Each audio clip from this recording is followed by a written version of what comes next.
So today I wanted to bring you 5 alternatives to tanning, and by now you guys should already know why tanning is so dangerous. And if you need extra reasons that you shouldn't tan, I'll link to a video right here which explains some dangers that you maybe didn't know existed. But this video is about how to fake a tan or how to look tan without actually going out in the sun. And because the sun is so dangerous and because going to a tanning bed is so dangerous, we really don't want to do that. And I understand some people still want a really bronze-like glow. So I'm going to teach you a couple tricks and tips that I have to make you look more tan, even if you're not. First off, there are many forms of self-tanner. Those could be things that you buy from the store, things that you get done in the salon, etc. There are things called self-tanners at the store. You can go buy them and actually put them on your body, and gradually over time they will make you look tanner. Problem with that is that a lot of people can get orange palms, meaning that tanning lotion will soak into their palms and make them look a little bit orange. An alternative to that would be put gloves on or have somebody else do it. But another alternative is even spray or airbrush tanning. And what that is that means that you would go into like a tanning salon, or you could even go into a skincare spa, and a lot of times they have these spray tans.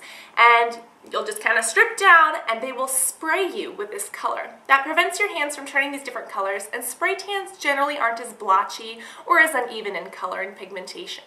Spray tans generally last between 10 and 20 days depending on how you do it. Also, you should exfoliate your skin before getting a spray tan so that it lasts longer. But those are two kind of options that a lot of people may want to use.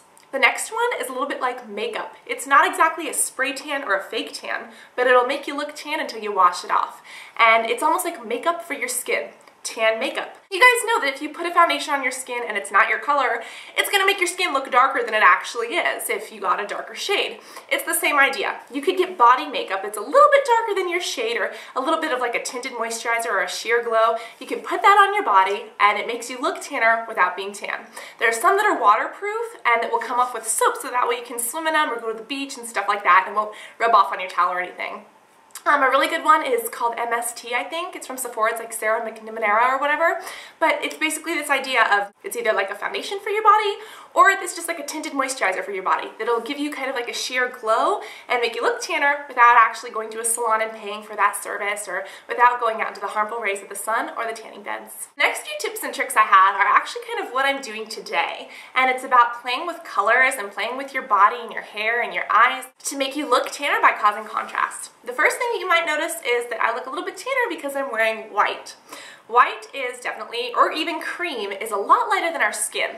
And in comparison, my skin is going to look a lot darker than if it was next to a black or next to a darker color.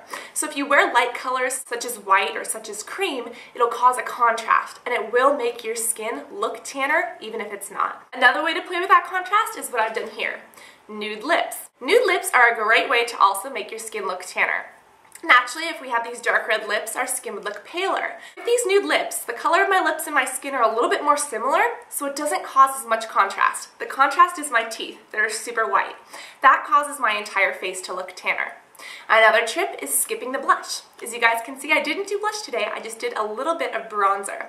And I didn't bronze my whole face, I just bronzed this one area underneath my cheekbones. Just that little bit of darkness gives my entire face a more tan and demure look without having that bright pop of color to kind of offset this contrast that we're playing with. The last tip that I have is to lighten your hair. And you could do this at a salon, you could do this, out of a box kit, but you could even just go out in the sun and kind of put a little lemon juice in there and gradually lighten it. Even if it's just a tad bit lighter, it'll make you look a tad bit tanner. Reason why is, again, this contrast. If we have this beautiful black ebony hair, it would contrast off the white of our skin, making us look very pale. Now, if we have lighter hair, even if it's not beach blonde, as long as it's lighter than your natural color, you will look tanner than you were previously. The reason why is because it causes that contrast. The lighter the hair, the difference in the contrast with the skin, and it makes it look tan. Also, if you're not into changing the color of your hair, you can always curl it. The way the hair works is that when it's straight, it deflects less light. How do we see color? Color is because light bounces off something in a certain wavelength, which is what we see. Now, when light bounces off straight hair, the hair is so straight, there's not a lot of kinks, so it bounces off pretty evenly. Now with curly hair, this hair is all curled up. It has a bunch of different, almost like mirrors. So when that light comes off of it, a lot more light bounces off the curly hair. So if half of my hair was straight right now and half of it was curly, this half would look lighter and this half would look darker, though they're the same color. The reason that that happens is because of the way that the light bounces off of these different strands and different kind of textures that we have in our hair. So those are just my tips and tricks to look tan even if you're not, and to really save yourself and your body from having, really bad health problems or skin cancer or things like that. So I love you guys. I really hope that you all stay safe in the sun. Again, I'll link a video here to the dangers of tanning in case you need more reasons to slather up that sunscreen this summer. And I'll talk to you on the next video. Love you guys. Bye.